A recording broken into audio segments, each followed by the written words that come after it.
Lyra had never felt truly at home. Her small violet eyes watched the corridors of her family home with a mixture of fear and longing.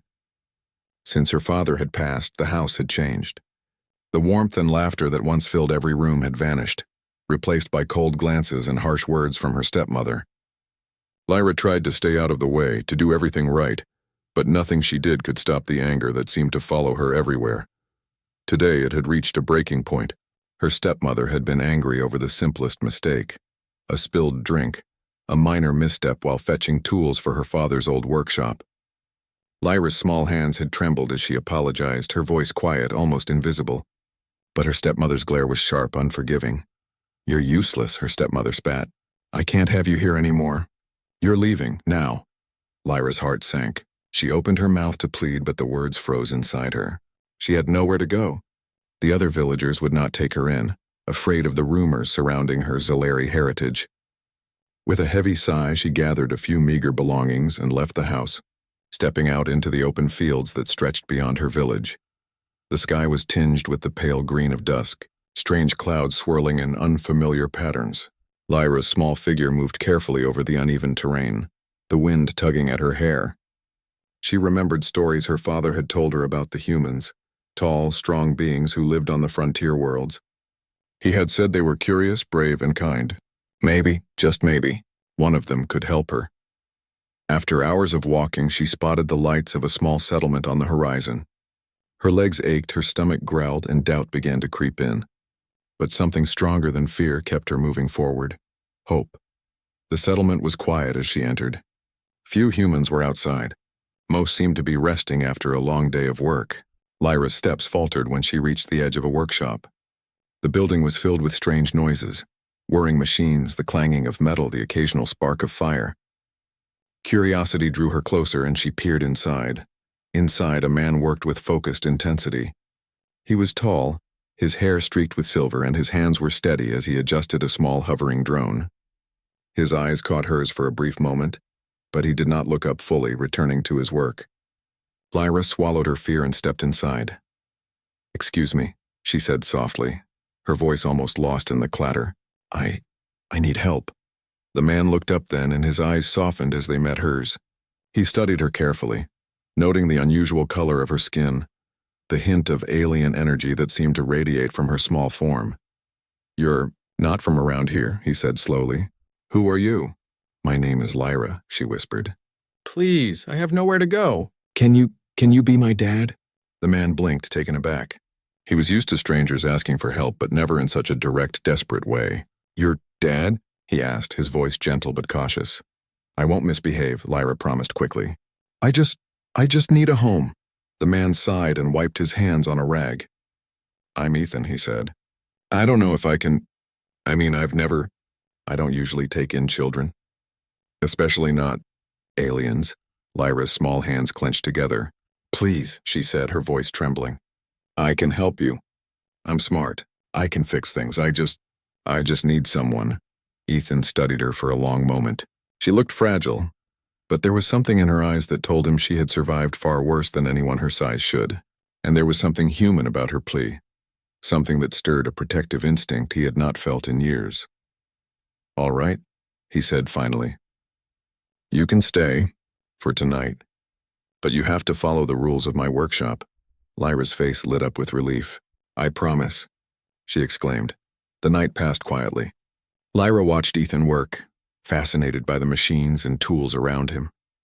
She asked questions, and when Ethan showed her a small drone that had stopped working, she examined it carefully. To Ethan's surprise, she quickly understood its mechanics and made adjustments that allowed it to hover smoothly again. "You're good at this," Ethan said, impressed. "Better than most adults I know." Lyra smiled shyly.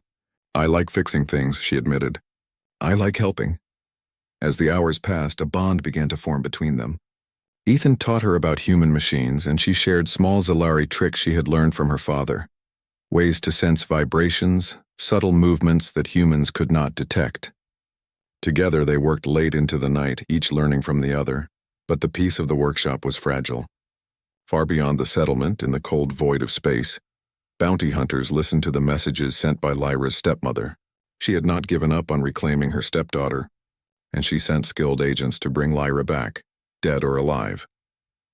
The next morning, as the first light of dawn painted the sky in shades of pink and orange, Ethan and Lyra were unaware of the approaching danger. They were outside, testing a small hoverboard Ethan had built, laughing as Lyra clumsily tried to balance on it. Her laughter was light and free, a sound Ethan had not realized he had missed in his quiet life. Suddenly, a sharp hum cut through the air. Lyra froze. "What is that?" she whispered, her senses alert. Ethan's eyes narrowed. "I don't know, but it doesn't sound good." From the horizon, sleek ships descended, their engines humming like predatory animals. The bounty hunters had arrived. Ethan grabbed Lyra's hand. "We have to hide now." They sprinted back to the workshop, dodging behind crates and machinery. The hunters moved with precise coordination, scanning the area with strange devices that could detect life forms. Lyra's heart pounded in her chest, but she focused, remembering her father's lessons about staying calm in danger. Ethan whispered instructions as they moved. "Stay close. Don't make a sound. Follow me." Lyra nodded, gripping his hand tightly. She had never felt more scared or more alive. They crawled into a hidden compartment beneath the workshop floor, a place Ethan had used for storing fragile experiments. The hunters' voices echoed above them, scanning, shouting orders to each other. Lyra held her breath, feeling Ethan's steady presence beside her. For the first time since her father had died, she felt a sliver of safety. "You're really smart," Ethan said softly. "You noticed the sensors they were using. That helped us stay hidden." Lyra smiled faintly. "I learned from my dad," she whispered. The hunters' search continued for hours. Eventually they left, convinced that the girl had escaped into the wilds beyond the settlement. Lyra and Ethan waited until the hum of the ships faded completely before emerging. Exhausted but relieved, Lyra collapsed onto the floor, tears streaming down her face. Ethan knelt beside her, brushing her hair gently from her face. "You're safe now," he said quietly. "For tonight, at least. I promise I won't let them take you." Lyra looked up at him, her small face glowing with trust. "Thank you," she whispered. "Thank you for being my dad." Ethan felt a warmth in his chest that he had not felt in years. In that moment, he realized that family could be chosen, built through care, courage, and shared trials. Lyra was more than a small, frightened alien girl. She was brave, resourceful, and full of life. And he would do everything in his power to keep her safe. As night fell over Nova Haven, the stars above twinkling in the dark sky, Ethan and Lyra sat together in the quiet workshop. Outside, the wind whispered through the settlement, carrying with it the promise of challenges ahead.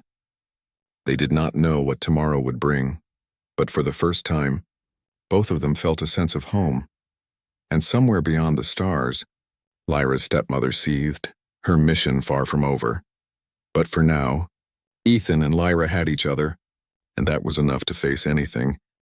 The morning sun rose over Nova Haven, casting warm golden light across the settlement.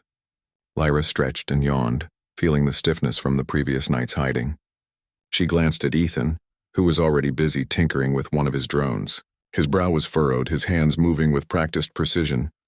"You're up early," Lyra said, walking over. "Don't you ever sleep?" Ethan chuckled softly, not looking up. "Sleep can wait. I need to make sure we're ready if those bounty hunters come back." Lyra's small face grew serious. "Do you think they will?" Ethan paused and set down a screwdriver. "I know they will. They want to take you back. But that doesn't mean we can't be smarter than them." Lyra nodded. She had spent her life on the run, learning to think quickly, and now she realized that this human, this man who called himself her dad, was teaching her a new way to survive. Together they could outsmart anyone. For the next few days, Ethan and Lyra prepared. They repaired drones, built traps around the workshop, and reinforced the small hideouts they had discovered nearby. Lyra learned quickly, absorbing every bit of human ingenuity and combining it with her own Zalari abilities. She could sense vibrations in the ground and feel the faint energy signatures of approaching machines. It was a gift that humans did not have, and Ethan recognized it as invaluable. One evening, as they tested a small hoverboard together, Lyra paused mid-laugh. "Something's coming," she whispered, her eyes narrowing. Ethan froze. He trusted her instincts. He grabbed her hand, and together they moved to a nearby cluster of rocks, crouching low. Through the twilight, they saw sleek ships descending just as she had sensed. The bounty hunters were back, and they were more prepared this time. Ethan motioned for Lyra to stay calm. "Remember what we practiced," he said. "Follow my lead and don't make a sound." The hunters landed with precise efficiency. Mechanical legs unfolded from the ships and their scanning devices swept over the terrain. Ethan and Lyra stayed hidden, moving carefully through shadows. Lyra's heart raced, but she focused on the patterns of the hunters' movements. Every twitch of a sensor, every step of their mechanical legs told her where they were safe and where danger lay. Hours passed in tense silence. Ethan whispered instructions and Lyra followed without hesitation. They navigated through narrow canyons, over rocky cliffs, and across shallow streams, staying always one step ahead. At one point, a hunter's scanner swept dangerously close and Lyra froze. Ethan grabbed her arm and pulled her into the shadow of a large boulder just in time. "You're doing great," Ethan whispered. "Better than I could have hoped." Lyra's small smile was almost hidden in the shadows. She felt proud, but also aware of how dangerous the situation was. Her trust in Ethan gave her courage, and his confidence in her gave her strength. Together they were more than a human and a child. They were a team. As night fell, they reached an abandoned mining outpost, a place filled with rusting machines and empty buildings. Ethan had scouted it earlier and knew it would serve as a temporary base. Inside one of the buildings, they built barricades and set up sensors using drones to warn them if anyone approached. Lyra explored the outpost, her eyes wide with curiosity. "This is amazing," she said softly. "It's like a secret world." Ethan smiled, watching her. "Sometimes the best defenses are the ones no one expects. We'll make this place work." But even in the quiet moments, danger loomed. From the dark skies above, Lyra's stepmother watched through a powerful telescope, her face twisted with frustration. "They cannot hide forever," she muttered. "Bring her back to me." Back at the outpost, Ethan and Lyra were unaware of her gaze.